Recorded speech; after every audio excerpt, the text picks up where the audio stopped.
Hello everyone, Assalamu alaikum. Welcome to the channel Easy Crochet.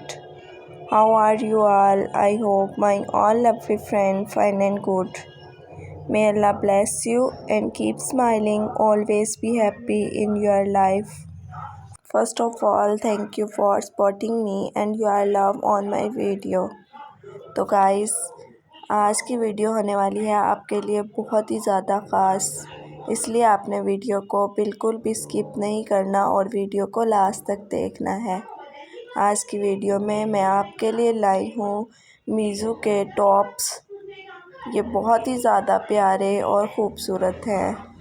जैसा कि आप देख सकते हैं, इसमें डिफरेंट कलर कॉम्बिनेशन है और ये बहुत ही ज़्यादा प्यारे लगते हैं। ये डिज़ाइंस बहुत ही ज़्यादा खूबसूरत हैं। ये आजकल के न्यू लेटेस्ट डिज़ाइंस हैं। ये डिज़ाइंस बहुत ही ज़्यादा प्यारे हैं। आपको इनमें से कोई भी डिज़ाइन पसंद आता है तो आप भी इस तरह का डिज़ाइन अपने लिए ज़रूर बनवाइए। ये डिज़ाइन बहुत ही ज़्यादा अट्रैक्टिव और ख़ूबसूरत है।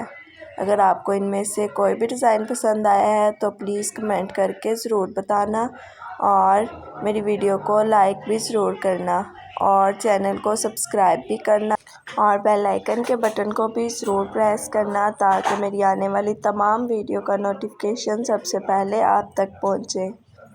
अगर आपको आज की वीडियो अच्छी लगी हो तो please like and subscribe my channel. अगर आपको इनमें से कोई भी डिज़ाइन पसंद आया हो तो कमेंट करके लाज़मी बताइएगा। ओके, मिलते हैं नेक्स्ट वीडियो में, तब तक के लिए अल्लाह हाफिज़।